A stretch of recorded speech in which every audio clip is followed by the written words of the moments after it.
of us had some form of depression. 25% of us have a form of anxiety. 9.4 million suffer from some form of OCD. But the saddest statistic of all, every 100 minutes, a teenager commits suicide. When a teenager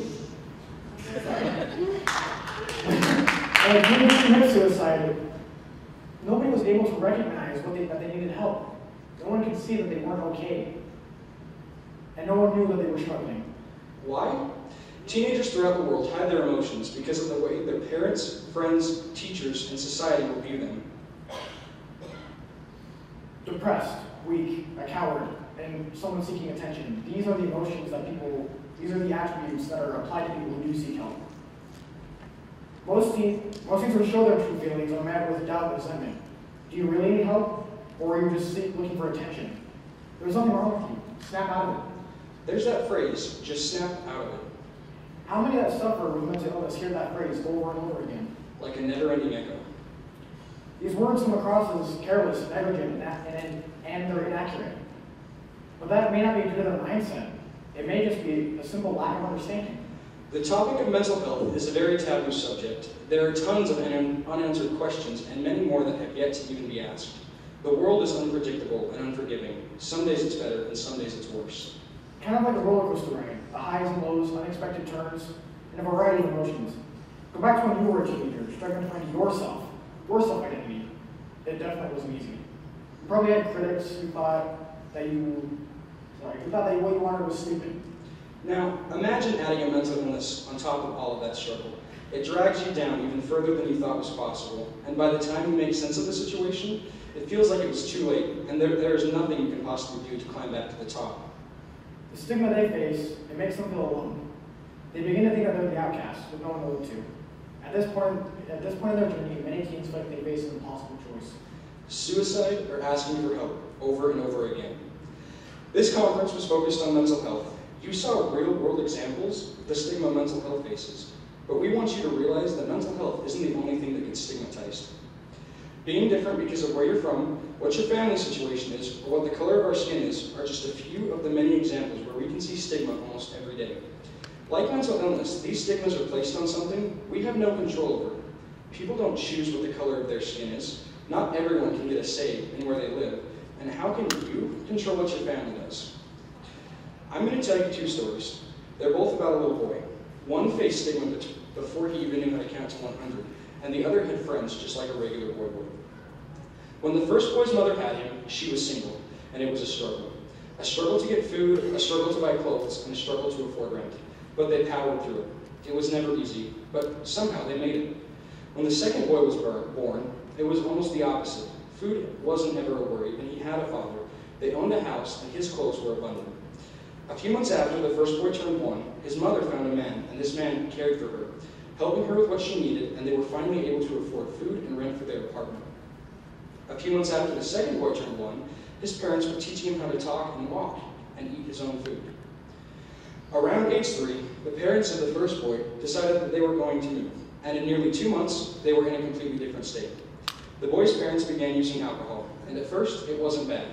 A little bit here and there, but it soon progressed, getting worse and worse. Disagreements turned into arguments, and arguments turned into fights. They were so consumed by their desires that they nearly forgot they had a son. While at the same time, the second boy was beginning preschool. His parents didn't take on alcohol, and they loved him, desiring to spend their time with him. His life is almost picture perfect. After about a year of living away from home, the first boy's parents decided they needed to move back. Unknowing to him, it was because of the financial hardship they began to face due to their ever-growing alcohol addiction. When they got back home, they lived with the little boy's grandparents. There, he was enrolled in kindergarten, and his parents found jobs that could support their family. But by this time, the second boy's parents had held jobs that supported their family. And when he was enrolled in kindergarten, he thrived. School came easy for him, and he made tons of friends. After about a year of living with his grandparents, the first boy's parents made enough money to afford their own rental. It wasn't much, but it was something they could call their own. Although they moved to their new place, their alcohol addiction stayed right there with them.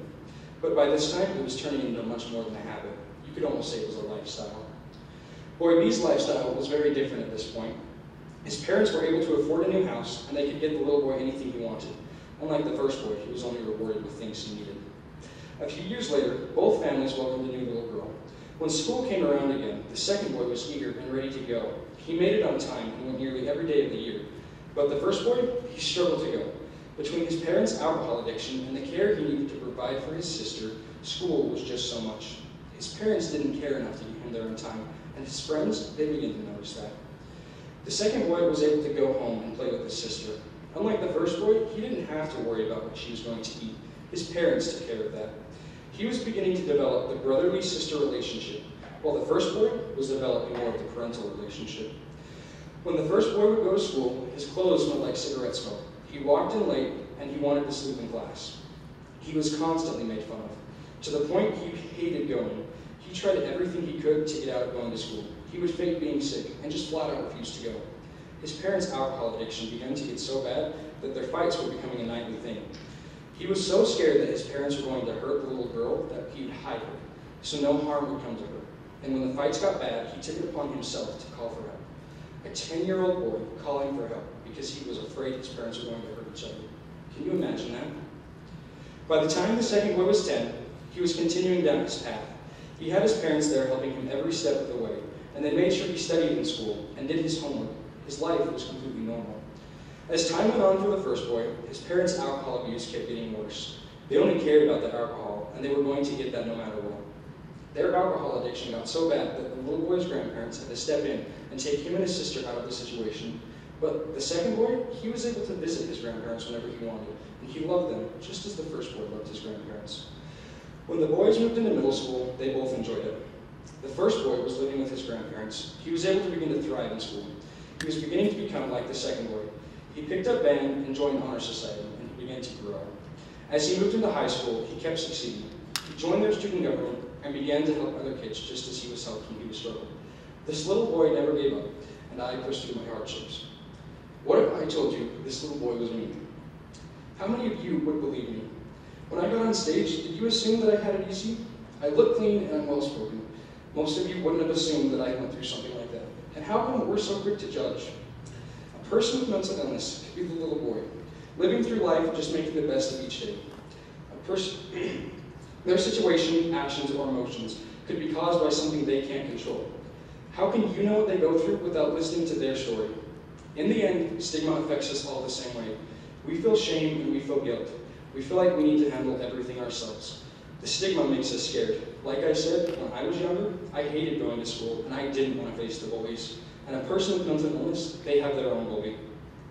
By coming to this conference, you guys are helping them to begin to starve it out. By coming to this mental health conference, you've already begun to help those that struggle with mental illness. Look around. Every one of you is already making an effort to starve the stigma monster. Understanding the truth of a mental illness is key for understanding what someone else can go through. If you know someone with mental illness, call them. Go to their house, walk into their office, or make an effort to see them. When you do see them, stop them and tell them that they're doing great handling it. Why? Because they made it this far in their journey. They've gotten up, they've gotten out of bed, they've gotten dressed, or they've come to work. Little victories are what start the stigma. Little victories are what inspire us all to keep going. Little victories are the victories that lead us to success. And no matter who you are or what you're suffering, you can have success. As Ethan had said, a stigma is a stigma, and that experience of being judged and shunned is haunting, no matter the reason. One of my most vivid experiences was when I was in the 5th grade. I was diagnosed with severe anxiety, and it was so bad that it ended up affecting my heart. I started to have palpitations, throbbing pains in my chest where I couldn't breathe. It was like I was being kicked. The doctors gave me a heart monitor that hung at my waist. It's called the King of Hearts, and it had 5 wires coming up attaching to my chest. It wasn't all that hard to hide. You've got gray wires coming out from the bottom of your shirt. There's nothing I could really do about it. And anytime I would have those palpitations, I had to press a button. What that button did was give a loud beeping noise, and it would record my heart rate. I had no control over the heart palpitations. Whether it was during a lecture, at lunch, or even at home, even at night while I was sleeping, I had to press that button. Within the first couple of days of wearing it, I had noticed the staring in the listeners I had walked by. I had already faced the same issue before, coming from a same-sex household, and that in of itself held its own challenges.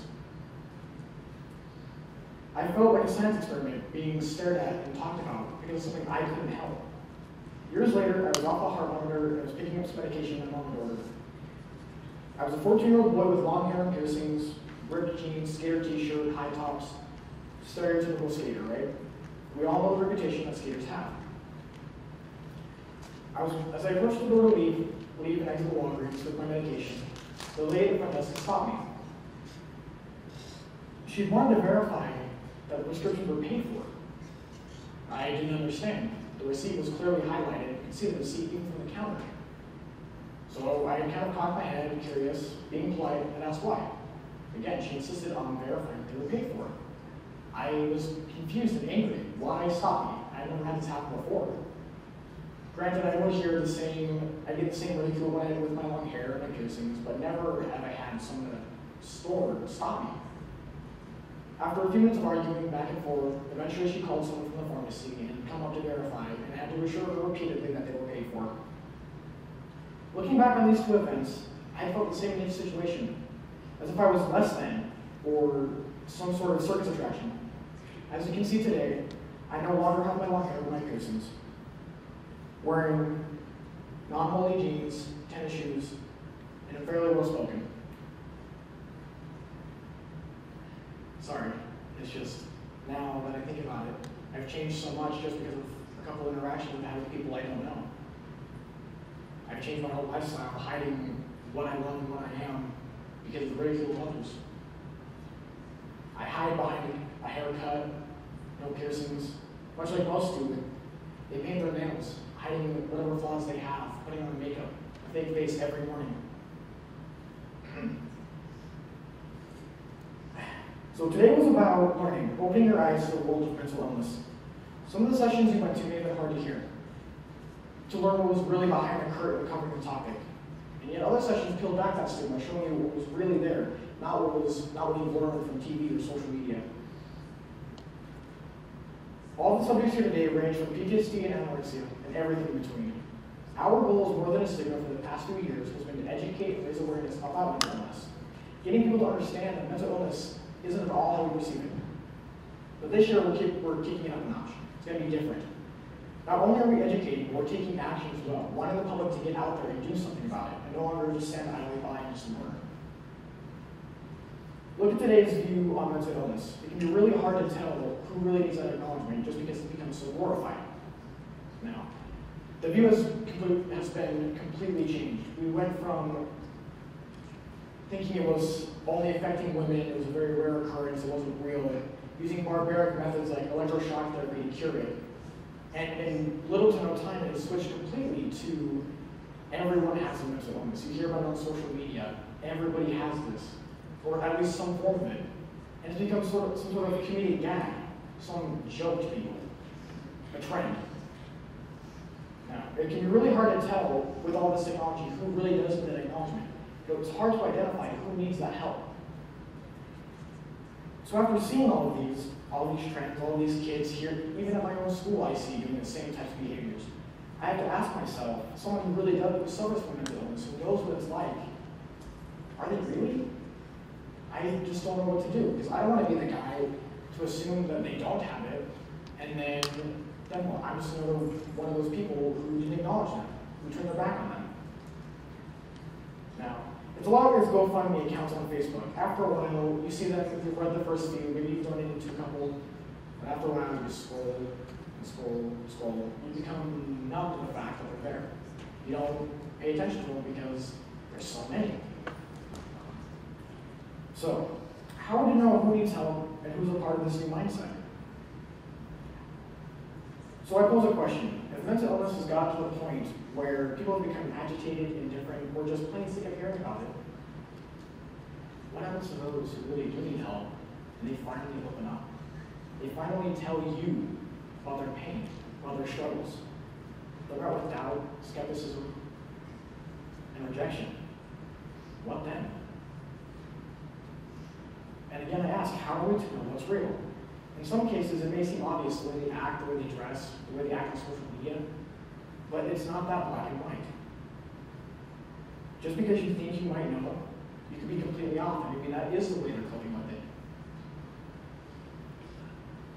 Now, I know it's a daunting thought, believe me, trying to figure out and wrap your brain around what's real and what's not. I've had many late nights since this project started, even before then, trying to find the answer for myself. I came to somewhat of a conclusion during this project. The reality is you can't know, at least not at a glance. So now we know you can't just look at it, as some of you have learned, and know right off the bat. So what are you supposed to do? Throw yourself into the personal life of everyone you think is mentally ill? No. We're humans. We all have our own struggles and our own battles to fight. You can't just put yourself out there that much. You can't restrict yourself like that. When I look around at all of you, I see something different. Perhaps each of you see family members, friends, definitely some new faces. Maybe you see religious figures, teachers, students, perhaps doctors. These titles give us meaning in our lives, and some of us work very hard for them. Yes, these titles give our lives meanings. Hold on. Perhaps these all give your lives meaning, but each and every one of you has a bigger label, a bigger title to hold: human. At the end of the day, each and every one of us goes home and essentially does the same thing. We relax, we try to unwind, and we do what we love to do.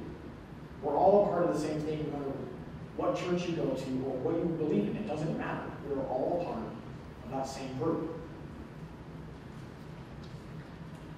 As for what you can do, you've already started. Each and every one of you took time out of your day, your Saturday of all days, to come here and learn. Each and every one of you has something to offer to someone else. We all come from different backgrounds, different upbringings, and we all have different tools at our disposal. Our insights and experiences are what make us unique and allows us to see situations differently, allowing different varieties of help to be accessed. Just think about it. I can almost guarantee that every one of you in here, or at least one of you in here, had some sort of revelation today, realizing and being exposed to some new topic that you've never thought of, a new perspective. Think about that. You've opened, even some of you who are older, even younger, you may have experienced something so profound that it's going to help you so much more later on in life.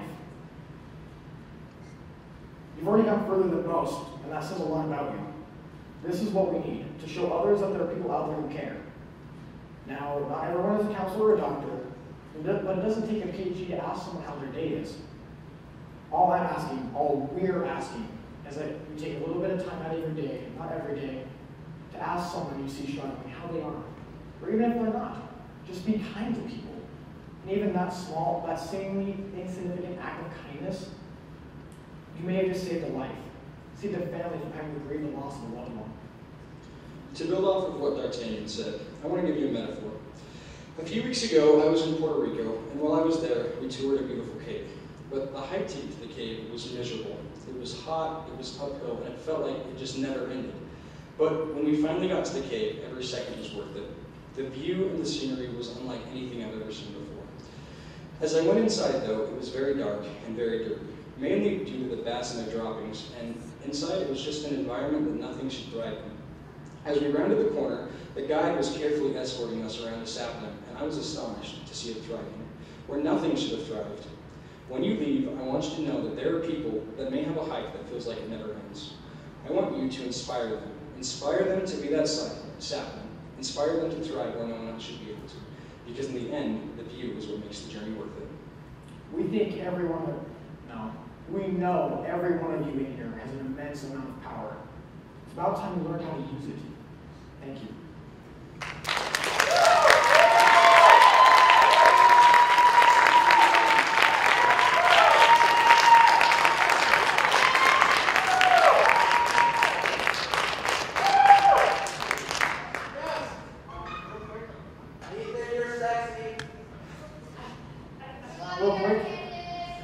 I just want to give a huge thank you to Terry Ann Williams for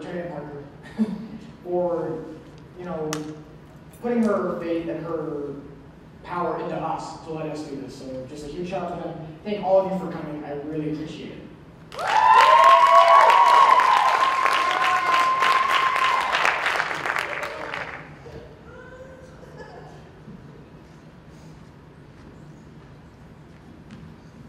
Okay, thank you to Ethan and D'Artagnan for that. That was awesome.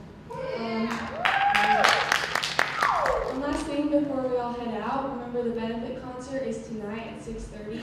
The tickets are $4 if you have a student ID, and they're $5 without, I believe.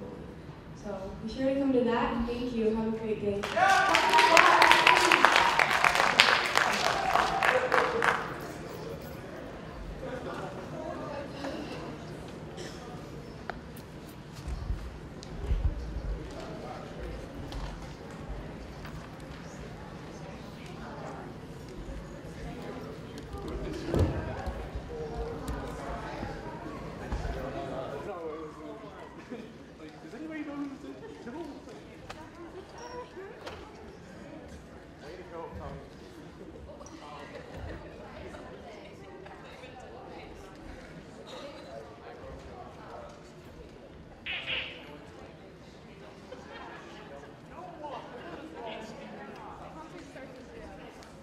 Yeah, so are we gonna stay here?